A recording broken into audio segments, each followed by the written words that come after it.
Good morning students. चलो continue करते हैं। जैसा कि हमने भी लास्ट वीडियो में पढ़ा, वैद्युत द्विध्रुव के कारण अच्छी स्थिति में किसी भी बिंदु पर वैद्युत क्षेत्र की तीव्रता अच्छी स्थिति में बात की थी। यहाँ पर जो पढ़ने वाले हैं वो क्या है, किसी वैद्युत द्विध्रुव के कारण निरक्षी स्थिति में वैद्युत क्षेत्र की तीव्रता, मतलब कहाँ, electric field intensity at equatorial position due to any dipole. किसी भी द्विध्रुव के कारण कहाँ पर, इक्वेटोरियल बोलते हैं, निरक्षी को क्या बोलते हैं, इक्वेटोरियल। होता क्या है, इसे डायरेक्टली समझ सकते हो, जैसे या कोई माइनस क्यू चार्ज मान लिया मैंने, थोड़ा सा इसकी जरूरत पड़ेगी ऊपर तरह की, इसीलिए नीचे से स्टार्ट करते हैं। जैसे मैंने मान लिया ये माइनस क्यू और ये प्लस क्यू, तो ये मध्य बिंदु ओ, इसको मैंने बोल दिया ए और इसको बोल दिया बी, ठीक है। इसके मध्य बिंदु ओ से इक्वेटोरियल का मतलब होता है इसके लंबवत, ये वाला एंगल कितना, 90 डिग्री, ठीक है ना। यहां पर कोई पॉइंट मान लेते हैं, किसी बिंदु Q मान लेंगे इसे, किसी बिंदु Q पर हमें वैद्युत क्षेत्र की तीव्रता ज्ञात करनी है। जैसे मैंने इसको L मान लिया, इसको L, मध्य बिंदु O, ठीक। और ये वाली दूरी कितनी, आप समझिएगा। देखो इस दूरी को मैंने मान लिया, सपोज दैट इसको QO को, किसको, QO को मैंने मान लिया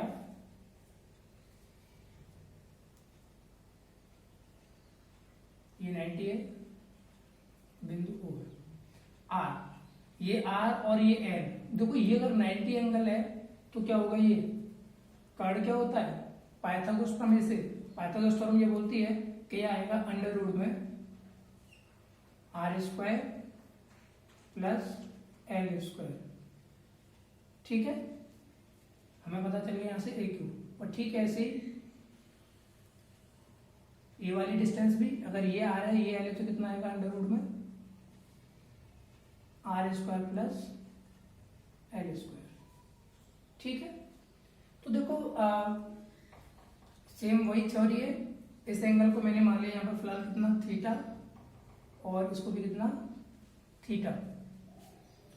चलो जैसे माइनस क्यू आविष्कार, अब जैसे हम यहाँ पर डायरेक्शन निकालते हैं बिंदु क्यू पर, से बाद में लिख लेंगे। माइनस क्यू आविष्कार वैद्युत क्षेत्र की तीव्रता किधर होती है, माइनस क्यू आवेश की ओर, मतलब ये जो माइनस क्यू आवेश है इसकी ओर, मतलब इसी लाइन पर मिलेगी वैद्युत क्षेत्र की तीव्रता इधर। मैंने इसको मान लिया सपोज दैट E1, ठीक है, माइनस क्यू आवेश की ओर, क्योंकि नेगेटिव चार्ज मैंने क्या बोला, ऋण आवेश की ओर होती है, इस बिंदु क्यू पर बात कर रहे हैं, ठीक है। और ये आवेश कैसा है, प्लस का क्यू है, प्लस क्यू आवेश से कैसी होती है वो, दूर की ओर, इधर मैंने इसे E2 मान लिया, धन आवेश से दूर की ओर। चलो तो देखो ये लाइन एक सीधी रेखा है, ये वाली लाइन कैसी है, एक सीधी रेखा, ये E2। तो देखो ये एंगल थीटा है, यह भी थीटा है, तो यहां पर लगती है बायस-कोण प्रमेय। बायस-कोण प्रमेय के आधार पर एक्सटर्नल एंगल थ्योरम बोल सकते हो आपसे। ये कोण जितने होते हैं, ये और ये कोण, ये उसका जस्ट मतलब उन दोनों को जोड़ने पर प्राप्त होता है। ये अगर थीटा है, ये थीटा, तो ये कितना हो जाएगा, 2 थीटा। आप याद रखिएगा यह होता है बायस-कोण प्रमेय से, ठीक है। आपको बहुत ज्यादा मेंशन नहीं करना है क्योंकि बड़ी क्लास में हो आप, इसीलिए आपको बताना नहीं कि बायस-कोण प्रमेय से ऐसा हुआ है, या ये भी एंगल वगैरह ये मेंशन नहीं करना है आपको, ओके। चलो देखो क्या करेंगे, वही सेम लैंग्वेज लिखेंगे। जैसे माना एक वैद्युत द्विध्रुव AB निर्वात अथवा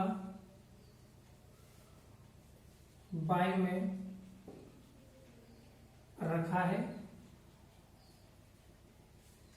जो माइनस क्यू तथा प्लस क्यू आवेशों से बना है, एवं आवेशों के बीच की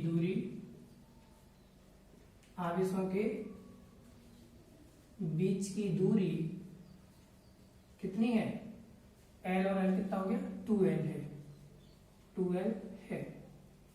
हमें बिंदु O से R दूरी पर, या हमें ऐसे बोल सकते हैं डायरेक्ट, हमें इससे R दूरी पर पिछले वाले डेरिवेशन में अच्छी स्थिति को मेंशन किया था, यहाँ पर क्या बोलेंगे हम, निरक्षी स्थिति। ठीक है, हमें अगर ना हो तो देख लेना। ओके, अभी मैंने मुझे पता नहीं एग्जैक्ट। यहाँ पर बिंदु O से R दूरी पर अच्छी स्थिति में हमें बिंदु O से R दूरी पर निरक्षीय स्थिति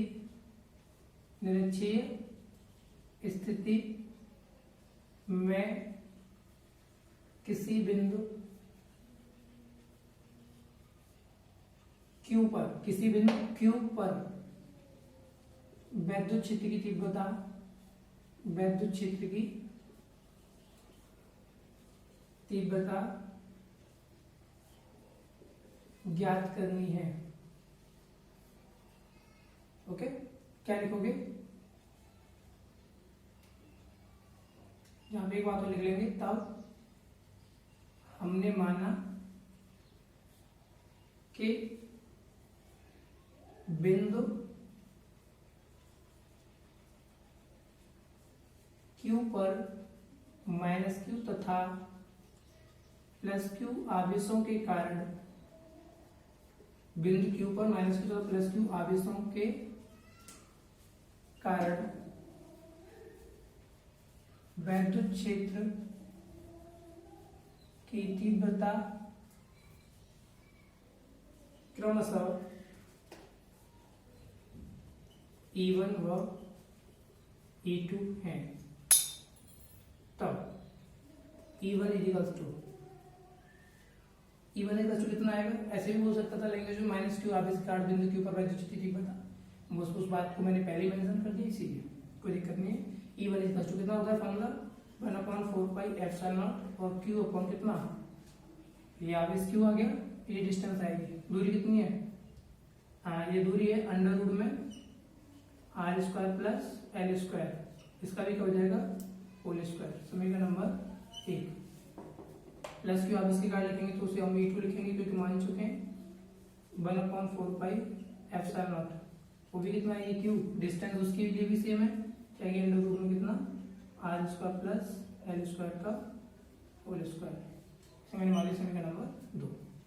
ठीक है, देखो यहाँ पर ये दोनों क्या है आपस में इक्वल। इसका बहुत बड़ा फायदा मिलेगा हमें डेरिवेशन को करने में। उससे पहले जैसे अब हमें यहाँ पर निकालनी है कोण वैद्युत क्षेत्र की तीव्रता, तो देखो ये इनके बीच का एंगल कितना है, ये E1 E2 के बीच का एंगल कितना है, 2 थीटा है। तो क्या करेंगे यार, यहाँ पे लिखेंगे तब बिंदु Q पर वैद्युत क्षेत्र की कुल वैद्युत क्षेत्र की तीव्रता, हम टोटल की बात कर रहे हैं यहाँ पर, कुल वैद्युत क्षेत्र की तीव्रता क्या हो, E हो तो E = अंडर रूट में फॉर्मूला होता है, जैसे आपने लिखा था अभी थोड़ी देर पहले, R² = A² + B² + 2AB cos θ, ये फॉर्मूला है। ठीक है, तो यहाँ पर इसकी जगह पर A की जगह पर हम क्या करेंगे, E1 और इसकी जगह क्या रख देंगे E2। यहाँ पे E1 E2, यहाँ पर भी क्या जाएगा E1 E2, क्योंकि ये E1 E2 है, और यहाँ पर R की जगह पर क्या कर दिया मैंने उसे E, और इसका स्क्वायर है, इस स्क्वायर को हटाएंगे तो इस पर क्या आ जाएगा, इधर अंडर रूट स्क्वायर हट जाएगा। ठीक है ना, स्क्वायर हटाओगे तो अंडर रूट आ जाएगा, वही फॉर्मूला लगा है।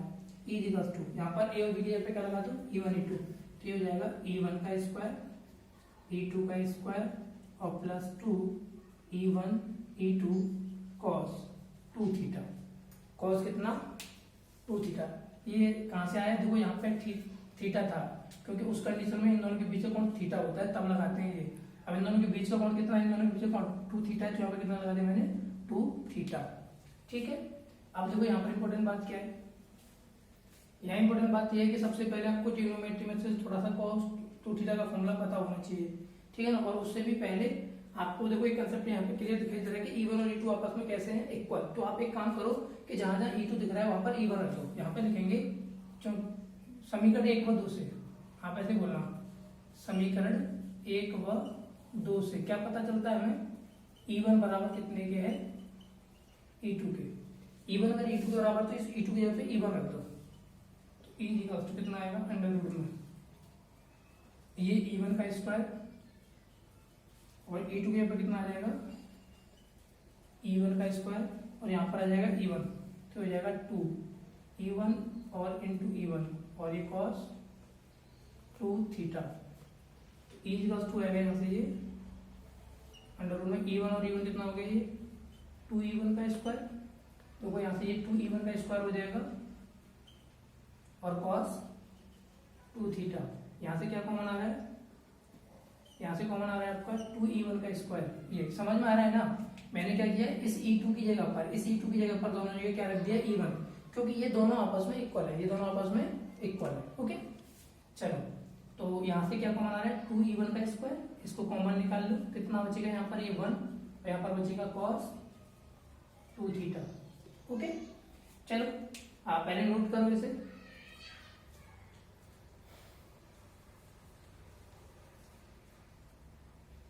और ये e1 e2 कैसे लिखें, इसके लिए आपको पता होना चाहिए फॉर्मूला, पिछली वीडियो देखोगे तब समझ में आ जाएगा कि e equals to formula 1/4 epsilon naught q upon इतना r स्क्वायर होता है, ठीक है ना। तो वहां पर r की है पर दूरी r प्लस l का मतलब r square plus l square का अंडर रूट, मतलब ये वाली दूरी थी तो वो आ गई है यहाँ पर, ठीक है। तो कोई नहीं, नेक्स्ट आगे कंटिन्यू करते हैं। देखो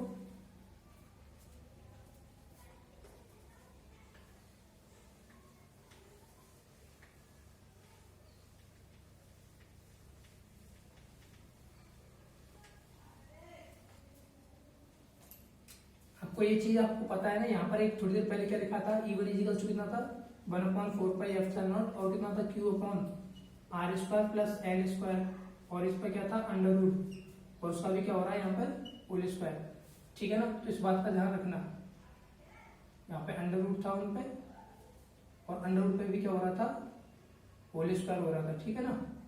तो जिससे क्या हुआ कि स्क्वायर अंडर रूट को हटा देगा, इसका भी जरूरत पड़ेगी हमें, जरूरत पड़नी, इसलिए मैंने यहाँ पे दोबारा से लिख लिया, ठीक। यहाँ से देखो आगे e equals to under root में कितना है ये 2e1 का स्क्वायर, बस। अब आपको थोड़ा सा ये मजेदार चीज आएंगी, ट्रिग्नोमेट्री का पार्ट है वो देख लीजिएगा। जैसे cos 2 थीटा है, इसके 3 फॉर्मूले होते हैं, मैं आपको साइड में बता दे रहा हूँ, अगर आप याद करना चाहो तो 3-4 होते हैं, वैसे मैं लिख दे रहा हूँ।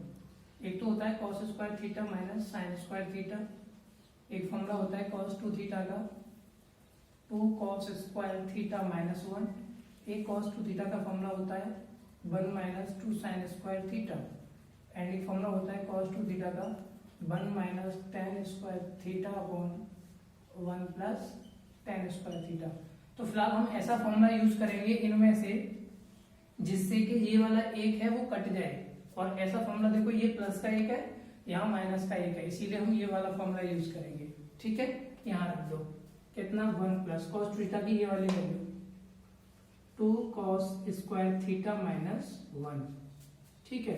तो इस 1 से ये 1 कैंसिल आउट हो गया, और e इक्वल्स टू कितना बनेगा, यहाँ से ये बनेगा आपका, देखो 2 दूनी 4 तो ये हो गया, और e1 का स्क्वायर और ये cos स्क्वायर थीटा, यहाँ से आप e इक्वल्स टू कितना लिख सकते हो, देखो इसे आप लिख सकते हो, देखो इसको लिख सकते हो 2e1 cos थीटा का होल स्क्वायर, क्योंकि 4 को लिख सकते हो 2 का स्क्वायर, e1 का स्क्वायर है ये, cos स्क्वायर है ये, तो ये पूरे का होल स्क्वायर कर दिया, और यहाँ से ये स्क्वायर अंडर रूट को हटा देगा, क्योंकि अगर कहीं ये लिखा हुआ है अंडर रूट में a स्क्वायर, तो ये कितने की इक्वल होता है सिर्फ a के, तो स्क्वायर अंडर रूट हटाएगा तो क्या हो जाएगा e इक्वल्स टू कितना, तो हो जाएगा only 2e1 cos theta.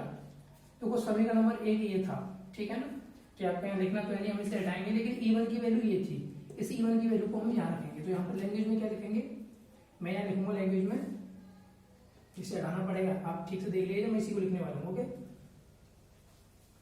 e1 यहाँ पे लिखूंगा मैं समीकरण 1 से, समीकरण 1 से e1 इक्वल टू कितना आएगा 2, e1 की वैल्यू 1/4 पाई एप्सिलॉन नॉट, और कितना था बताओ q अपॉन अंडर रूट में r square plus l square का होल स्क्वायर, बिल्कुल सही बोल रहे हैं आप। और ये cos थीटा की वैल्यू कितनी हुई, यहाँ से cos थीटा निकाल लो यहाँ से डायरेक्ट। cos थीटा क्या होता है, cos बताओ, cos होता है आधार बट्टे कट, देखो 90 के सामने ये वाला तो हो गया कट इधर, ठीक है। थीटा के सामने क्या होता है, लंब। तो ये क्या हो गया यहाँ पे, आधार, मतलब इसे हाइपोटेन्यूज बोलते हैं, ये परपेंडिकुलर और ये बेस। तो cos थीटा होता है आधार बट्टे कर्ण, आधार बट्टे कर्ण मतलब L अपॉन इतना, L अपॉन अंडर रूट में कितना, R square plus L square, यहाँ रख दो। cos थीटा की वैल्यू कितनी है, L अपॉन अंडर रूट में R square plus L square, ठीक है, ये पूरा। तो देखो यहाँ से कितना बनेगा ये, ई इक्वल्स टू 2, तो ये है ये, इस 2 को आप एक काम करो, इस 2 को ले जाओ किसके साथ, इस एल के साथ। तो ये कितना हो जाएगा, क्यू ऑलरेडी ऊपर लिखा है, 1 से कोई फर्क नहीं पड़ता, 1 इंटू क्यू क्यू ही आएगा, और 2l हो गया, ये कितना हो गया 2l ऊपर, ओके। और यहाँ पे कितना है ये 4 पाई एप्सिलॉन नॉट। देखो ये स्क्वायर इस रूट को हटा देगा, तो यहाँ पे बचेगा सिर्फ R square plus L square, square से हटा देगा तो घात तो सिर्फ यहाँ पे 1 बचेगी, ओके। और यहाँ पे कितना है ये, इसका मतलब है घात 1/2, R square plus L square की घात 1/2, ठीक है। तो यहाँ से ई इक्वल्स टू कितना आएगा, यहाँ से ई इक्वल्स टू आएगा, देखो ये क्यू इंटू 2l, तो ये 4 पाई एप्सिलॉन नॉट, और देखो ये घात 1/2 1 में जुड़ेगा, जब 1 में आधा जोड़ोगे, क्योंकि आधार समान है, ये समान घातें जोड़ेंगे, 2 1 2 और 3, मतलब 3/2 हो जाएगा ये, तो ये हो जाएगा R square plus L square, R square plus L square की होल पावर कितना 3/2। चलो मैं इसे इस पोर्शन को हटा देता हूँ इधर से, फिलहाल इसकी कोई जरूरत नहीं है ना। अच्छा, अच्छी का मतलब निरच्छी का मतलब क्या होता है, लंबवत, ये बात क्लियर है, ठीक है। इधर वाला क्वेश्चन हटा रहा हूँ, ये आपने लिख लिया है ना पहले, देखो